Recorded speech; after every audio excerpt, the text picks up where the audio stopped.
Добро вечер. Во пресрет на состаноците во Брисел, на кои министрите и лидерите на Европската Унија ќе разговараат за годишните извештаи на Европската комисија за земјите опфатени со процесот на проширување и ќе решаваат за идните чекори во процесот, во 360 степени ги поканивме британскиот и австрискиот амбасадор Чарлс Гарет и Томас Михаел Баер.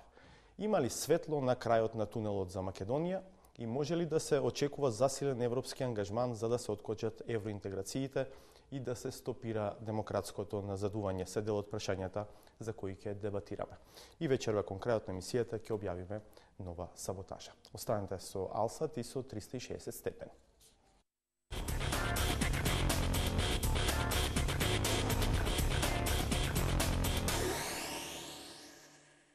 Најавив наши гости вечерва се британскиот амбасадор Чарлс Гарет. Добро вечер, добре дојдовте. Добро вечер, добре најдов. И австрискиот амбасадор Томас Михаел Баер, и за вас добро вечер и добре дојдовте. Добро вечер. Во стратегијата за проширување, Европската комисија констатира дека евроинтеграцијскиот процес на Македонија е во ќорсокак, меѓу другото и поради неможноста на Европскиот совет, во кој што седат земјите членки, да постапува по препораката за почеток на преговорите за членство. Дали како земји членки чувствуваат известна одговорност, затоа што процесот е во застојот еве резултира со назадување во најбазичните демократски критериуми и вредности? Well, one of the things that I have come to understand very keenly in the 6 months that I've been in Macedonia is the frustration that surrounds this country and its people and its institutions because of the unique situation that Macedonia finds itself in. I think that unique situation makes dealing with reforms and taking difficult decisions a lot more difficult. But that's the point, really. It makes these decisions a lot more difficult. It doesn't make them impossible. And I think that through that frustrating situation, Macedonia's task really is to focus on continuing with those reforms as well as it can, because at the end of the day, they're not just a way of getting into the European Union. They're reforms for the benefit of the country and for the people of the country. Yeah, well, I fully concur, but let's not forget that the inability of the Council as a whole to act upon the EC's recommendation is primarily due to the unanimity role, and it doesn't mean that some member states remain very committed to assist in overcoming this stalemate. And I think the current situation must not serve as an excuse to retard the reform process. Прашањето за името стои како пречка за да се почнат преговорите за членство. Во изминатиот период нема речиси никаков напредок. Европската комисија ги повикува лидерите на Европската Унија на засилен ангажман. Може ли да се очекува такво нешто? Неодамна го слушнавме новиот еврокомесар за проширување, господинот Јоханес Хан, како вели дека ако наскоро нема решение за прашањето за името, може би вреди да се размисли за нов пристап. Кој би можел да биде еве тој нов пристап за кој што зборува Хан во однос на прашањето за името? Well, a great question. My view is that the Nimitz process, which has been going on for a long time now, has almost certainly got to the stage where it's asking questions about whether something else needs to be done to unlock this issue. I commend everything that Mr. Nimitz has done. I think his energy and his commitment to it have been quite extraordinary. But I think that we do need to look for some way forward. In the meantime, of course, it's important that Macedonia does everything it can to position itself as strongly as possible to move forward when that does actually happen, which of course requires focus on the various issues around good neighbourly relations with both with all neighbours, and of course a focus also on the reform. That puts Macedonia in a very strong position, and I would hope that when the time comes, then we can move forward swiftly. Господин Бајер, можен ли е засилен ангажман на лидерите на Европската Унија? Господинот Хан е австриец, иако комесарите во рамките на коледжот не ги застапуваат на националните интереси, сепак нивната национална припадност има некакво значење. Може ли да се очекува засилен ангажман на ЕУ и што може да се подразбере под оваа најава од Хан дека би требало да се размислува за поинаков пристап, можеби во однос на прашањето за името? Yes, very much so. I think we should always be open to identify and, if possible, make use of upcoming windows of opportunity. Austria is currently engaged in sounding out possible approaches. We do this through means of bilateral diplomacy, but we also have in mind the follow-up of process of the Berlin Conference, which will take place in Austria next August. Да, ја спомнувате да конференцијата на Берлинската конференција која што ја организираше канцеларката Меркел беа нагласени 3 регионални прашања: односите Белград-Приштина, ситуацијата во Босна и Херцеговина и прашањето за името како 3 прашања кои што бараат ургентно решавање. За првите 2, за односите Белград-Приштина и за Босна, постојат веќе некакви видливи иницијативи и чекори кои што се преземаат. Некако најмаглива, најнејасна е ситуацијата околу прашањето за името. Австрија ќе го преземе претседавањето со конференцијата и ќе биде домакин на следната конференција во овој формат. Ќе се задоволите ли повторно само со констатација дека прашањето за името бара ургентно решавање без при тоа да има никаков напредок околу таа тема? Yeah, well, as I said, of course, we have this follow-up of the Berlin Conference in August, but we should not wait until the day when this summit will take place, because that would be an unnecessary delay. I think we should really approach now those member states that are more inclined to help and talk to them and see how far they are ready to step in, that we have some scenario left for the Berlin Conference. And we have 6 months' time now, and we use this time. We have a special representative who is in charge of this question and who is moving back and forth. He's also coming to Macedonia. Everybody knows him, and I hope that we can at least sound out the ground and see where we stand in August. I would add only, I mean, I agree with that completely. I'd only add that the very fact of these processes taking place, and there's rather more than just the Berlin series as well. There's a number of regional meetings taking place. The very fact that they're taking place is a very positive sign. Actually, it's a reflection of the interest of the rest of the European Union in getting things right in the Balkans and pushing collaboration forward and seeking to examine those issues that are holding progress back and seeking to find solutions to them. Знаете, има еден генерален впечаток дека ЕУ се сензибилизира само кога е во прашање базичната, елементарната стабилност на земјите на Балканот. Така беше со војните во екс-Југославија во 90-тите години. Некако таква беше реакцијата на ЕУ и во 2001-та, кога оваа земја беше на работ на граѓанска војна со меѓуетничкиот конфликт. Веќе интеграцијата во НАТО и Европската Унија е директно поврзана и со меѓуетничката стабилност и меѓуетничките односи во земјава. Дали тоа не е доволна причина Европската Унија да се ангажира многу по-сериозно за Македонија да успее да излезе од ова статус кво во кој што сега се наоѓа? Well, I mean, I would agree with you that interethnic relations are an absolutely key issue, and they're central. There's no doubt about that, and no secret about it. They're absolutely central to the reasons why it is in the European Union's interests for Macedonia and other countries in the region to join the European Union. And it's very much one of our strongest motivating factors in all of this.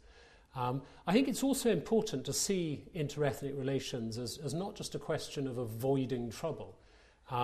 There is a very positive side to this as well. Certainly successful modern countries, wherever they are in the world, and whether they're big or small, need connectivity with other parts of the world in order to prosper. And I think in that diversity in Macedonia, is a key ingredient to Macedonia's future success. So building on interethnic harmony, really getting that right, is an important ingredient in Macedonia's future. That's the positive side of it.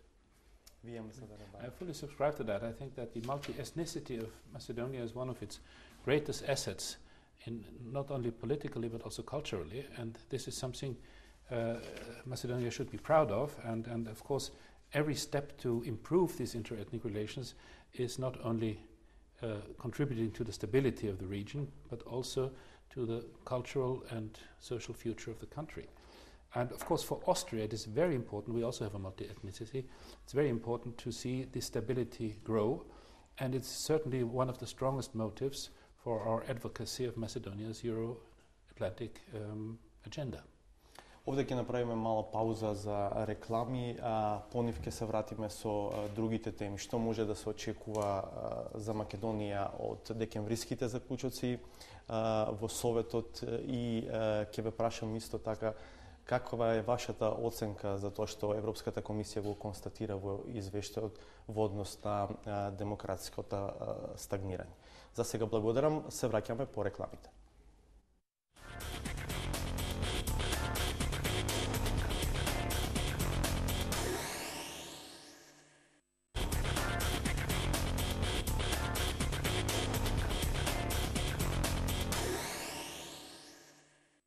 Добре дојдовте назад. Ја следите емисијата 360 степени на Алсат. Наши гости вечерва се британскиот и австрискиот амбасадор.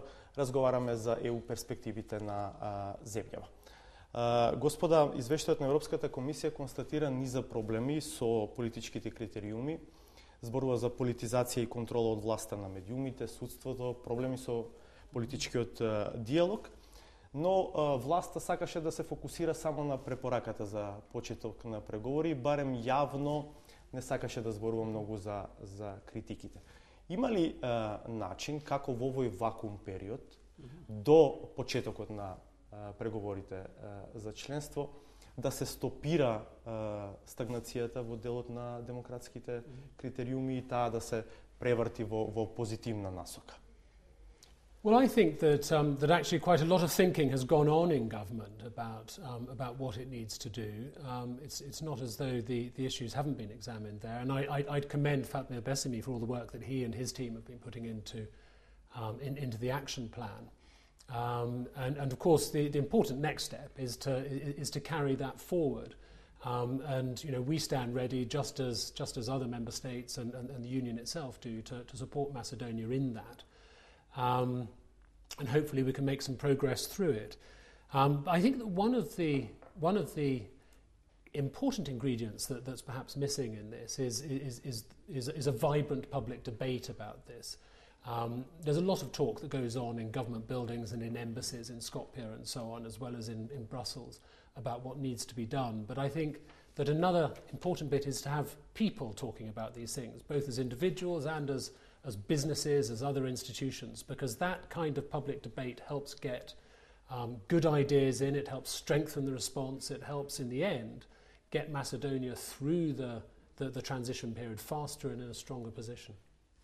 Вие што мислите, амбасадор? Yes, I really think that there's a certain divergence between the accomplishments of the government, especially of the Secretariat for European Affairs, and the impression that is there in the population of Macedonia and also outside. So there's a certain perception that things are not going the right way. This especially refers to the judiciary, where we have this perception of selective justice, which is there. And this is not a legal but a political question. You have to get rid of this perception. And this has, of course, a long-term effect because it's for the benefit of the country, but it also, I think, has a short-term signification, because if some positive signals would come now, then they would have their positive impact on the upcoming negotiations for the conclusions. Да, прашањето за диалогот меѓу власта и опозицијата е исто така една од проблематичните теми. Опозицијата е надвор од парламентот, мислам на главната македонска опозицијска партија. Имаше некакви обиди со меѓународно посредништво да се направи некаков пробив. Тие обиди за сега не даваат резултат. Како очекувате да се развива ова прашање? Well, of course, as a foreign embassy here in Skopje, we're not directly involved in any of those conversations. We do, of course, encourage all sides to come together in a constructive way and resolve these issues as quickly as possible, because we see Parliament, of course, as the one of the most important parts of the democratic conversation in this country. It's really important to Macedonia's transition, really important to Macedonia's future. But there is no silver bullet, it would seem, no magic button that anyone can press. And so all I can really say is to repeat the same message that that national interest, Macedonia's future, Macedonia's transition must come before party interest. Како очекувате дека ќе заврши овој бойкот на опозицијата? I rather would hope and not expect. I rather would hope that there would be some solution that brings back the normal democratic functioning of the parliament. From a foreign policy aspect, this is very important for the next year, because Macedonia will have the chairmanship of the Central European Initiative, and one of the pillars of this international body is the parliamentary cooperation. So I think the question will arise very quickly how to deal with the cooperation within the initiative if the parliament is not functioning normally. And of course, from Austrian side, we think that the best way to voice your political opinion is within the framework of democracy, which means parliament. And we are talking to both sides, of course, but finally it's up to them to decide how to solve the issue. И во воведот на емисијата реков дека ова интервју го правиме во пресрет на состаноците на Советот на Европската Унија, најпрво на министерско ниво, а потоа и лидерите на ЕУ ќе се осврнат на извештаите за напредокот на земјите опфатени со процесот на проширување. На што може да се надева Македонија? Нема очекувања во земјава дека би можеле да добиеме датум за почеток на преговори секако, но можат ли заклучоците да донесат барем некаква перспектива дека напролет или налето би оставиле некаква можност нешто позитивно да се случува? Well, I mean, it'll be no surprise to your audience to hear that this is a very complex picture. I mean, there's a conversation going on in Brussels and between member states, capital cities, which concerns this, and different member states have different views on it, and so it's a complex conversation. The conversation is a long way from over yet. Obviously, it won't be over until the council itself. So it's very difficult to predict exactly how that will spin out. Од австрийска перспектива. Yeah, well, of course, the basis for the conclusions is the progress report. So we all know the elements. It's the question of that Macedonia has attained to the Copenhagen criteria, that it has that the recommendation for the negotiation is there, and that the reform process should be enhanced, and that the good neighbor relations play an important role. Now, the exact wording, of course, will be determined only in the last minute, and I can only say that Austria is, of course, interested to get the result as positive as to enable us to continue our work. But, of course, you can never say how certain member states are influenced, and any signal coming from anywhere, especially from here, can influence this. That's why I'm coming back to what I said before. Even last-minute events can easily result in striking out a word or adding another one. And it's the small words that make the difference. Добро, полека се движиме кон крајот на овој наш разговор. Сакам да ве прашам, и Австрија и Британија имаат своји инвеститори тука. Каков е нивниот впечаток за бизнис амбиентот, бизнис климата? Има ли перспектива за евентуално нови компании кои што би дошле? Владата е поприлично активна на тој план, на тој терен. Well, I think this is a fascinating area, actually. Britain has a great experience at the moment so far of investment in this country. We've got some big and world companies based in Britain who are finding that investment in Macedonia is one of the best decisions they've made. Some companies like Johnson Matthey and Comfy Angel and Endava in the computer sector.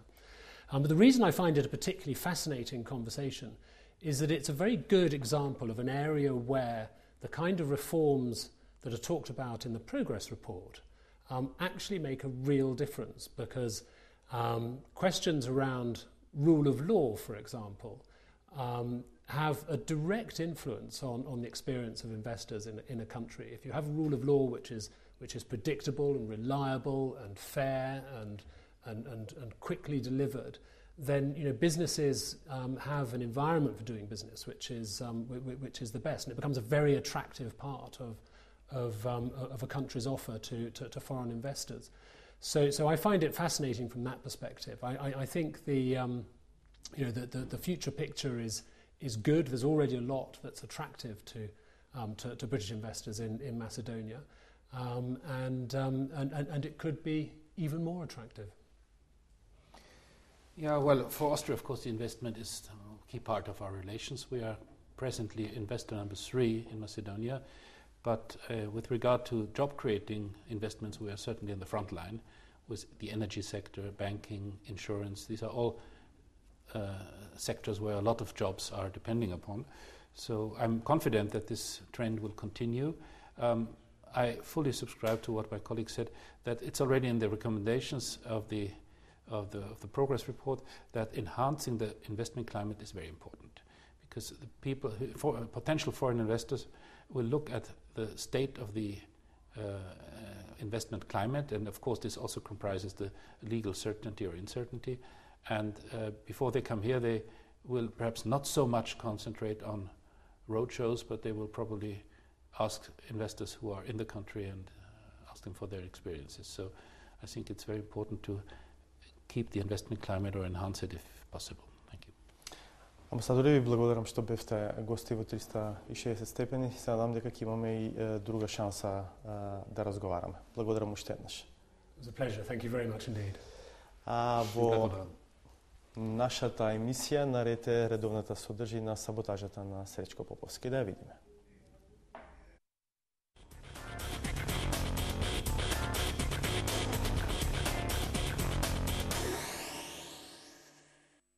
Добра вечер и поздрав до вашите гледачи. Рацете може да им се извалкани, ама барем нозете им се чисти. Ниту носат чевли, ниту чорапи. Сепак од печатницата на босоногите не замирисува на фалсификувани пасоши, туку само се алудира на верни на оригиналот документи за гласање. Најважно од се е дека оваа мануфактура не е тука, не е на наша територија, иако локализацијата никој воопшто и не ја спомена. Во Република Македонија не се изработуваат пасоши. И добро е што е така, инаку веднаш ке требаше да ја издадеме на мајка му на Чарлс, која според еден од еминентните промотори на историските вистини, ни помалку ни повеќе, врз основа на неговите генеалошки анализи, е всушност егека, македонка од Сетина.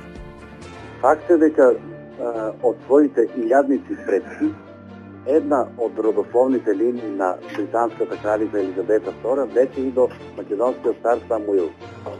Сето ова е објаснето во мојата книга, што објави 2005 година, од која што испратив примерот и на британската кралица, и оттаму добив одговори голема благодарност од неа. Непомирливоста со ваквите факти го буди немирот кај секој втор македонец, принудувајќи го нерасположението од историските неправди да го лечи со седативи. Бизнис ориентираната влада успеа и меланхолијата да ја направи рентабилна. Започна со работа Центарот за депресија во јавната здравствена установа Гоце Делчево. За само 2 дена помош побарале 5 пациенти, што е добар знак за функционирањето на центарот. Онаму каде тоа не помага во доволна мера, потребен е поширок општествено и политички ангажман. Еве во Лозово, дополнителната душевна потиснатост што ја предизвика собрата, бара санација преку засилена теренска активност. Пратеничката од Свети Николе госпоја Благица Ласовска во Собранието на Република Македонија покрај отворената канцеларија во матичниот град не го заборава ниту населението во руралните средини. Тргнувајќи од фактот дека таа е гласот на народот, се труди секогаш да биде меѓу народот и да го слушне гласот на народот. Со посетата на општина Лозово и разговорот со мештаните, таа докажува дека секогаш е отворена за соработка. Дека тоа е така зборуваат и многуте досегашни излагања на говорницата во Собранието на Република Македонија. Ова е баш типичен пример за потполно недемократски најавено практикување на демократијата. Со ваква констатација сигурно не би се согласил професорот кој откако стана председател, постојано фрапира со некои нови, некнишки дефиниции за демократија. Значи, ја добивате легитимност од граѓаните на избори и таа легитимност ја спроведувате низ институциите, носејќи одлуки кои се во корист на сите што живееме во земјава. Ако некој доброволно се исклучи во тој процес и не учествува во процес на носење на одлуки, како може да зборува за демократија? За демократија зборува тој што е учесник во неа и учествува во целиот тој процес. Па затоа и оние, вон институционалните, според Иванов немаат право да зборуваат за демократија. Зборуваат за недемократија, за неслобода, за политичко и економско безчестие. Кој кажам дека сознанието за односно аферата за Македонска банка и за актор се обична играчка према фактите со кои што располага Заев, сами судите. И на крајот, по пресудувањето, играчките на Заев излегуваат прилично скапи. Со оглед дека доаѓа нова година, не е лошо уште одсега да си се договори со Дедо Мраз. Нека одат на ист трошок. Благодарам на вас. Тоа беше се за вечерва. Ви благодарам за вниманието со кое не следевте. Гледајте 360 степени секој понеделник, среда и петок од 22:30. Пријатно!